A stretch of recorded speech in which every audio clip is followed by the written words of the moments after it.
Kamakailan po ay nakomisyon na ang ating dalawang bagong barko na mula po sa South Korea, ang BRP Albert Mahini at ang BRP Miguel Malvar. Pero lingid po sa ating kaalaman ay meron pa po palang isang barko na ginagawa ang South Korea para po sa Pilipinas. At sa iba pong balita, Amerika nalagasan daw po ng 3 fighter jets. Para po malaman po natin yan, simulan na po natin to. Pero bago po ang lahat, huwag niyong kalilimutan na mag-subscribe dito po sa ating channel para ma-update kayo kapag naglalabas po tayo ng ganitong reaction video. Simulan na po natin to. Let's do this.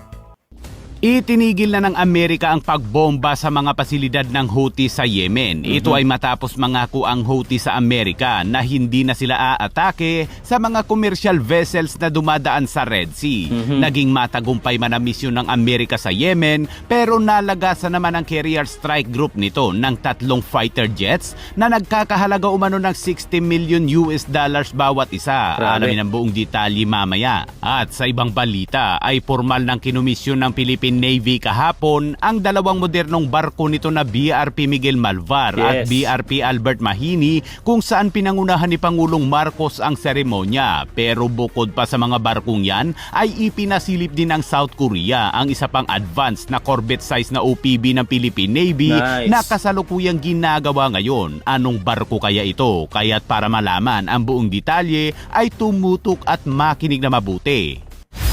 Mag-subscribe po kayo kay John Reds. Sobrang galing po talaga. Hindi ka pa ba nakasubscribe sa aking channel? Dapat mag-subscribe ka na. Kasi road to 100k subscribers na ang ating channel. At kapag na-reach natin ang 100k subscribers, magkakaroon tayo ng cellphone giveaway. Kaya stay active, like our video, syempre share this video and always subscribe. Mag-iingat po kayo lahat. Maraming salamat. Back to the video. Sa wakas ay naglalayag na pauwi sa home port nito sa Virginia ang carrier strike group ng Amerika na pinangungunahan ng USS Harry Truman. Ito ay pagkatapos ng isang makabuluhang pinalawig na deployment dito sa Middle East upang magsagawa ng combat operation laban sa mga Houthi sa Yemen. Naging matagumpay ang operasyon ng puwersang pandagat ng Amerika sa Middle East, kung saan winasak nito ang maraming mga pasilidad ng Houthi sa Yemen. Na naging dahilan ng pangako ng Houthi sa Amerika na hindi na nila aatakihin ang mga commercial vessels na dadaan sa Red Sea. Yan lang nga po bang sinasabi natin kapag po ang Amerika na po ang gumalaw, ganyan po ang kasasapitin. Kaya tingnan nyo, sinabi nila na hindi na po sila aatake, di ba, sa Red Sea. Hindi nila harangin yung mga barko na yon. Kaya ayan, warning po yan sa mga tutuligsa o talagang lalaban sa Amerika. Kapag ang Amerika po ang gumalaw, talaga po may kahinatnan kayo. Kaya po kitang-kita na po natin dito na well-tested na po ang Amerika. Kahit sino pa po makaharap nila, kahit po China pa yan, na hindi na nila aatakihin ang mga commercial vessels na dadaan sa Red Sea. Naging matagumpay man ang operasyon ng carrier strike group, ngunit nalagasan naman ito ng 3 FA-18 fighter jets. Ang USS Harry Truman ay dumating sa Middle East noong Desyembre at nakaranas ito ng sunod-sunod na hindi magandang aksidente sa mga sumunod na buwan. Kabilang ang pagkawala ng 3 FA-18 Super Hornet fighter jets na tinatayang nagkakahalaga ng humigit kumulang $60 million bawat isa. So, aksidente po pala ang pagkawala o talagang pagkalagas ng 3 fighter jets ng Amerika. Akala ko po na nadali po sila ng Houthi, pero hindi po pala aksidente ang nangyari po dito. Unang bumagsak ang isang fighter jets ng carrier strike group noong huling bahagi ng Disyembre. Ito ay matapos tamaan ng missile cruiser na USS Gettysburg na bahagi ng kanilang carrier strike group na inilarawan naman ng militar ng Amerika bilang isang maliwanag na kaso ng friendly fire at nanatiling limitado ang mga detalye ng insidenteng iyon. Yun lang, sayang po, sobrang mahal po ng mga eroplano po na yan, pero ganoon po talagang may friendly fire po talagang nangyayari kahit saan pa po yan, kahit gaano pa po katinding mga militar po yan, mga fighter jets, ay talaga po nangyayari po talaga yan. At makalipas lamang ang ilang buwan, noong huling bahagi ng Abril ay nahulog na naman sa dagat ang isang FA-18 ng nasabing Carrier Strike Group habang hinihila ito ng isang tow tractor mula sa hangar bay ng carrier. Kaya't napilitan umanong tumalon ang piloto nito mula sa cockpit ng fighter jets bago pa ito tuluyang mahulog sa tubig. Ngunit base sa ulat ng Truman ay nahulog umano ang fighter jets dahil ang barko ay gumawa ng isang mabilis na maniobra dahil nakaditik umano ito ng isang incoming missiles. At matapos yan, isang linggo lamang ang nakalipas nitong unang bahagi ng Mayo ay isang FA-18 muli ang bumagsak. Ayon sa report, habang palapag sa flight deck ng USS Truman, ang FA-18 fighter jets ay hindi umano kumapit ang arresting cable ng carrier. Grabe lumagpas, no? Dahil hindi nga kumapit yung cable. Kasi po kailangan po yan para mapahinto yung fighter jet sa sobrang bilis po kasi ng andar po niyan, no? Ng lipad. Yun nga po, aksidente po na naman po nangyari na to. Isang cable na ginagamit upang saluhin ang tailhook ng fighter jets upang pahintuin ang mga ito. Kaya't ang fighter jets ay lumampas sa deck ng Truman at nahulog ito sa dagat. Grabe. Habang ang piloto nito ay ligtas umanong nakuha ng mga crew gamit ang kanilang helicopter. Ayun, no, nakapag-eject siya, no? Kitang-kita nyo, no? Nag-eject yung piloto. Grabe po yun. Nito ay ligtas umanong nakuha ng mga crew gamit ang kanilang helicopter.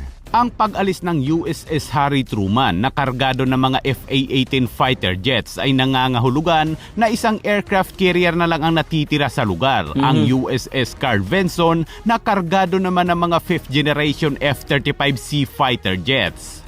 At sa ibang balita naman mga kabayan, formal ng kinumisyon ng Philippine Navy ang dalawang modernong sasakyang pandagat nito sa ika-127 anibersaryo ng pagtatag nito kung saan pinamunuan ni Pangulong Ferdinand Marcos ang seremonya kahapon. This administration remains resolute in its agenda of a future-ready and modernized armed forces of the Philippines. Palakpakan po natin ang ating Pangulong Bongbong Marcos. Siyempre po, palakpakan po natin ang buong Pilipinas dahil po may panibago po tayong dalawang bagong barko na mula po sa South Korea. Dahil po yan, meron po talaga tayong sigalot sa China. Hindi po tayo talaga magpapalakas ng ganyan kung hindi po tayo binubuli ng China. Kaya naninindigan po ang ating gobyerno, lalo po si Pangulong Bongbong Marcos, na papalakasin pa po ang ating Armed Forces of the Philippines. Malaking kudos po sa ating Pangulo.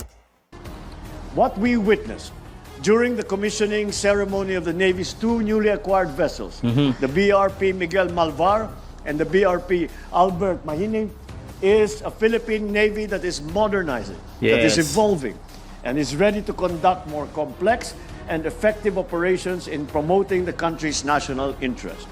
Kinumisyon sa serbisyo ang bagong frigate ng Navy na BRP Miguel Malvar at isang fast attack interdiction craft na BRP Albert Mahini sa Naval Operating Base sa Subic, Zambales kahapon. Ang BRP Miguel Malvar na modernong barkong pandigma na ito ng Philippine Navy ay may kakayahan sa mga anti-ship, anti-submarine at anti-aircraft at electronic warfare system. Ang 118-meter vessel na ito ay nagtatampok ng mga advanced na sensor at weapon system at idinisenyo para sa long range at multi-role combat operation. Nakakabilib lang din po yung South Korea, no? Sobrang advanced po ng kanilang paggawa. At sobrang bilis din po ng kanilang paggawa. Na-acquire po agad natin yan kung tutuusin, no?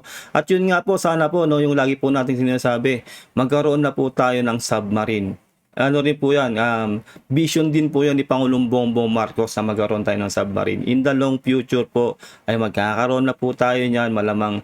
Kahit po wala na po si Pangulong Bongbong Marcos, yan po ang magiging legacy niya, yung mga barko at mga submarine na yan, at ating subway, ang ating mga railway, at marami pa pong iba na talaga pong ginagawa po ng ating Pangulong Bongbong Marcos para po gumanda ang Pilipinas at lumakas ang sandatahan ng Pilipinas. Ang ilan sa mga armas nito ay kinabibilangan ng 76mm Motomilara main gun, Sea-Star anti-ship gross missiles, Blue Shark anti-submarine torpedoes at vertical launching system para sa anti-air weapons. Nilagdaan ng Department of National Defense sa South Korea shipbuilder na it's the Hyundai Heavy Industry ang 28 billion pesos na kontrata para sa dalawang guided missile corvette noong 2021. Ang BRP Miguel Malvar na ito ay inaasahang darating din sa bansa ang kapatid nito na BRP Diego Silang sa June or July ngayong taon. Grabe no, parami ng parami no, BRP Diego Silang naman po. Puro po pangalan po ng mga bayani natin no. Sobrang solid po talaga dahil nagkakaroon na po tayo ng mga ganitong high-tech ng barko kasi kailangan po talaga natin yan. Sobrang late na po tayo sa technology. Kaya sobrang kudos po talaga sa ating gobyerno ngayon. Sampu po na nag-pitch po niyan dahil po talagang kailangan po natin ang mga ganyang barko. At ang dalawang barko ay magsisilbing backstop para sa guided missile frigates na BRP Jose Rizal at BRP Antonio Luna. Yes. Sa kabila ng tensyon sa ating rehiyon, nananatiling matatag ang ating hukbong dagat. We stand firm. We will never tolerate any act of disrespect against our sovereignty. Grabe no, we will never tolerate any disrespect against our sovereignty. Kumbaga, grabe na yung paninindigan ng ating Pangulong Bongbong Marcos. Nandoon, makikita mo yung puso na ipaglaban ng ating soberanya, ang ating EEZ, ang ating West Philippine Sea na legit na atin po.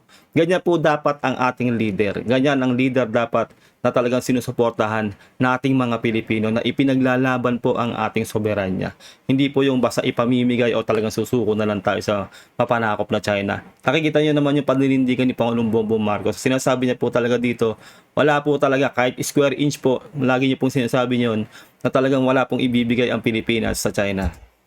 We will continue to safeguard our maritime zones and Yes. exercise our maritime entitlements in accordance with international law. Yes. Wala tayong isusuko, wala tayong papapabayaan. Nice, di ba?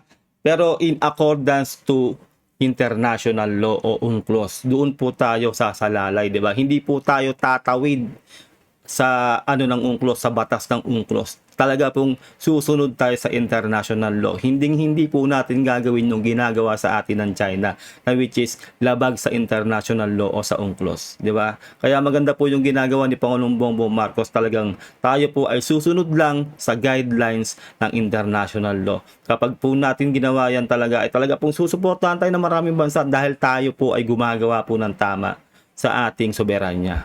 Real talk po yan. We reaffirm our commitment to being a responsible member of the international community, Yes. engaging in all matters diplomatically and upholding the established principles under international law. Yes. This obligation is reflected in our proactive and sustained engagement in international defense and security efforts. We also continue to actively participate in various exercises such as the Balikatan, Sama-Sama, Rim of the Pacific, and multilateral naval exercises, Kakadu. We have likewise conducted staff-to-staff talks with other nations, and we have hosted the ASEAN Defense Ministers meeting experts working group on maritime security. Grabe no, sobrang active ng Pilipinas sa mga aktibidades po na yan, no, yung mga military drill exercise po na yan. Kasama po ang ibang mga bansa na kaalado po natin. Ganun po dapat no, maging friendly po ang Pilipinas sa mga karatig bansa po natin. Hindi po tulad ng ginagawa ng China no, na nagpaparami sila ng kaaway imbis na magparami sila ng kaibigan. Kaya nakita nyo naman, tayo po ay binubuhusan ng tulong ng malalakas sa bansang kaalado natin. Kasi alam po talaga nila na tayo yung nasa tama dito. Bukod sa BRP Miguel Malvar na nasa bansa na at Diego Silang na inaasahang darating sa mga susunod na buwan, abay sa unang pagkakataon ay ipinasilip din ng South Korea ang konstruksyon ng isang HDP-22,000 OPV ng hukbong dagat ng Pilipinas sa Ulsan Shipyard ng Hyundai EV Industry. Ayon sa report ng KBS, ito umano ay isa sa 6 na order ng Pilipinas. Wow. Ang HDP-22,000 offshore patrol vessels na ito ay isang 94 meters corvette-sized patrol vessels na nagkakahalaga umano ng 30 billion pesos.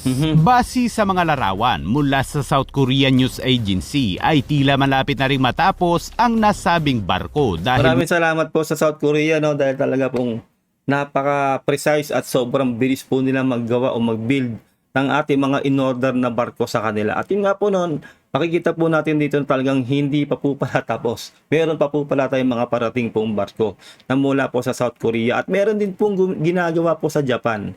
Marami po tayong ginagawang mga barko na iba't iba pong shipbuilder, no, mula po sa Japan, mula sa South Korea, at syempre po yung ating mga missile BrahMos naman po galing po sa India. Talaga pong kumbaga po international po talaga ang gumagawa ng ating mga kagamitan at para lumakas po ang ating sandatahang lakas. Sobrang kudos po sa lahat ng bansa na tumutulong po sa atin at sumusuporta para po palakasin ng ating sandatahang lakas. Dahil makikita sa labas na halos buo na ito. Yun lang po, no, ating po nagawa ng reaction video dito po sa napakagandang video ni John Reps. Huwag nyo kalilimutan na mag-subscribe sa kanyang channel. Nasa description po ang link na kanyang video. Huwag nyo rin sana kalilimutan na mag-subscribe dito po sa ating channel para ma-update kayo kapag naglalabas tayo ng itong reaction video. Ingat po kayo lahat. Until next time, God bless and peace out. Bye.